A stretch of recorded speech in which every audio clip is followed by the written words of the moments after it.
Germany is full of amazing things that we had never seen before moving here, but also there's some things I just don't quite understand.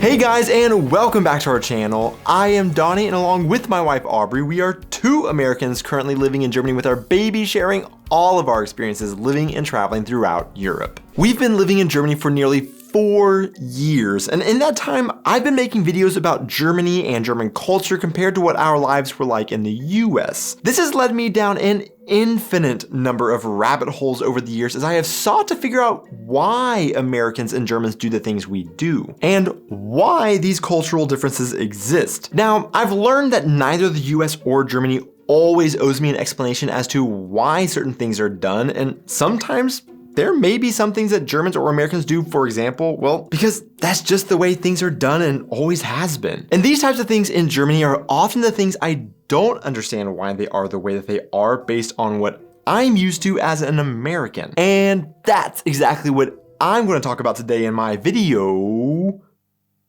Getting behind the slapping, but the rest just ain't happening.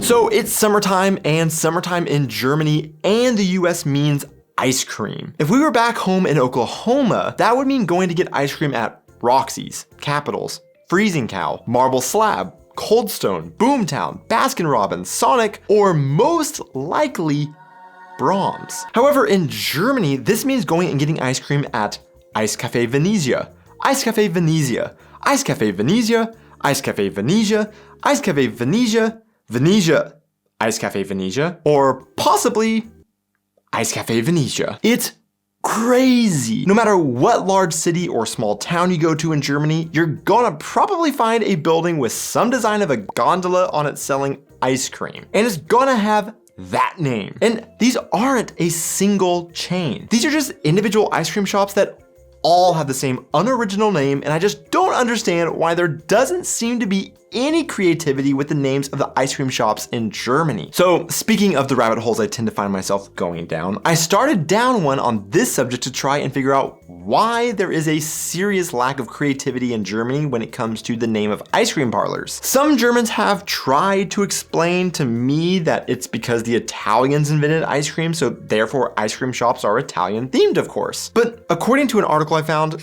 this is wrong. However, gelato, the famous Italian variety of ice cream, which is the most popular type of ice cream in Germany, was indeed developed in the 16th century in Florence. And by the way, if you try and comment that gelato is just the Italian translation for ice cream, yes, but also no. Italian gelato is a specific type of ice cream that is very different from, say, American ice cream. Of the approximately 9,000 ice cream parlors in Germany, more than 3,000 are run by Italians. So, okay, 1/3 of Germany's ice cream shops are owned by Italians. Most of the 9,000 ice cream shops are dishing up Italian gelato, and apparently Germans got their first gelato kick in the 1950s when Germans started flocking to Italy for vacation. So unlike in the US, where ice cream has next to no connection to Italian culture for Americans, in Germany, ice cream is about as Italian as Mario and Luigi themselves. So I'll give you the Italian theme, but why always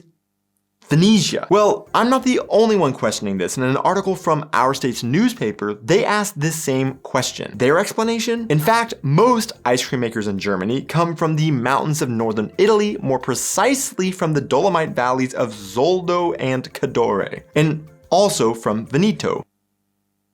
No, that's not an explanation for every single German ice cream shop having the exact same name. Just because they come from there, name it gondola ice cream. That's amore ice cream under the Tuscone Sundae. Keep the Italian theme, but let's think outside the box here, people. Another thing I don't understand is why you would surf the internet without CyberGhost VPN, the sponsor of today's video. CyberGhost VPN fully hides and encrypts your IP address as it sends everything you're doing through a VPN tunnel to give you full privacy. Even CyberGhost won't know what you're doing online because they have a strict no logs policy. Might sound complicated, but it's actually super simple to use, as all you have to do is a couple of clicks to connect to one of CyberGhost's over 9,000 servers in 90 countries, and whammo, you're secure. This will also allow you to unblock the libraries of 35 streaming services like Netflix, HBO Max, and many more. In fact, we have a friend moving back to the States who is worried about not being able to watch The Office anymore because it's not on American Netflix, but I told her all she had to do was use CyberGhost VPN and she could still watch it on German Netflix from the US. You can also use it on 7 devices at the same time, meaning you can have one account to share with your friends or family. With over 38 million users, 24/7 support, and a 45-day money-back guarantee, it is risk-free. Use the link in the description and CyberGhost will also give you 83% off and 4 months free. A few years ago, we visited some friends in Berlin and watched The Voice of Germany with them. It felt like this single episode was going on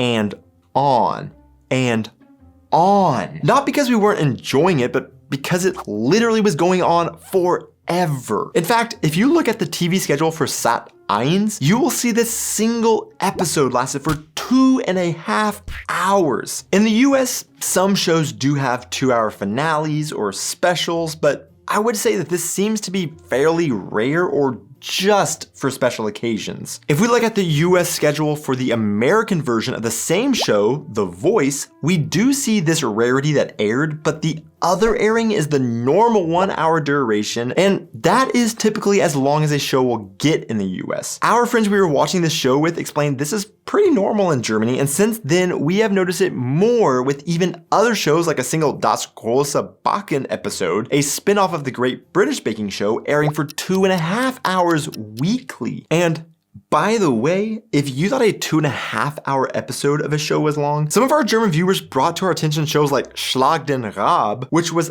famous for sometimes having shows lasting 4 to 6 hours. Or other shows like Wetten das, in which American actor Tom Hanks was once a guest and was so confused about why it went on so long that he was later quoted in a radio interview talking about this experience saying, "For almost 3 hours, he wished someone would take him off the air." And if someone in the US made a TV show that lasted 4 hours, anyone responsible would be fired the next day. We have seemed to notice that the show structures are the exact same as the US versions, but the German versions just take much more time getting through all the parts of the show, whereas the American versions seems to show the highlights and move on to the main points rather quickly. Now, from my perspective and cultural norms I was used to in my upbringing, I don't understand why German shows seem to be so detailed and incredibly long, but I could easily see you saying I don't know why American attention spans are so short and make their shows so short, I guess. Real quick, I want to thank all of our patrons and YouTube channel members. I really appreciate all of your support in helping me bring you this content. And if there are some of you looking for other ways to support this work, simply hitting the like and subscribe buttons goes a really long way, and I would really appreciate you doing that. In my line of work, I don't come across it often, but every once in a while, I will be talking with someone and they will ask if we can schedule a meeting to happen in, for example, week 43. When is week 43, you might ask? Good question.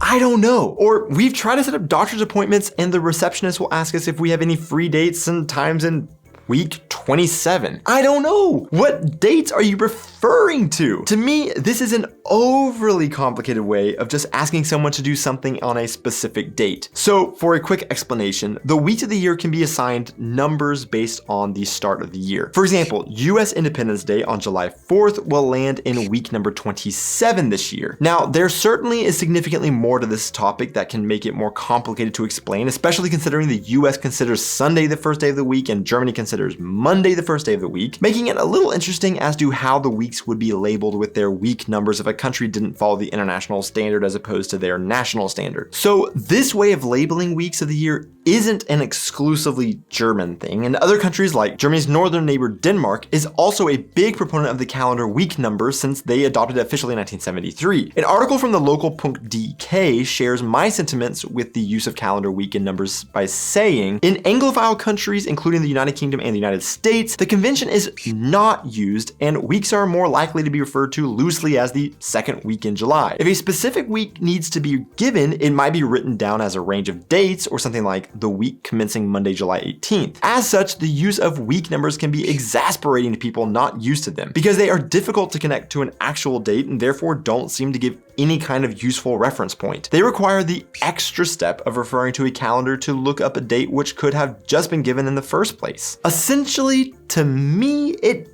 did feel initially like the difference to Celsius and Fahrenheit when we first moved here. Someone would tell me the temperature in Celsius, I would have to look up a conversion to Fahrenheit, and then I would know what to expect it to feel like outside. Over time, I've gotten used to Celsius now and I don't use a conversion, but when it comes to calendars and dates, Germans and Americans use the same calendars, so there shouldn't be any need for a conversion like this. And also, unlike where Germans of course consistently use Celsius, they don't consistently use the week numbering system to make it common knowledge in my opinion and in my personal experiences. For example, I mentioned our doctor's office asking to set up appointments in specific week numbers. They don't always do this. Sometimes they will ask for free time in week 36, for example, or they might just ask for free time the week of September 4th. So I would like to ask our German audience, because I know they always have an explanation with how their way actually is efficient. If someone says week 14, for example, because you are used to the system, do you just intuitively know the date range included in week 14? And genuinely, what are the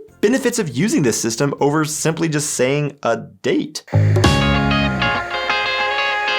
There are a lot of objects in Germany that we had never seen until we moved to Germany, and we have done videos on many of them. But honestly, after 4 years of living here, we've started to grow accustomed to them and we don't really even think about them being strange or foreign anymore. However, there is one thing that we see nearly daily in Germany that I still cannot get used to or figure out why it is the way that it is in Germany. And that is drinks being sold in plastic crates, and even further, shopping carts being filled with these large plastic crates going to and from German grocery stores. I guess it can be hard to describe why something is so incredibly foreign feeling unless you just have never seen something before and suddenly you see it all the time. To Germans used to this, I do wonder if this being described as particularly German or unique would be a surprise because of how used to it they are. But a couple of reasons this is so hard for me to understand is that, first off, this just simply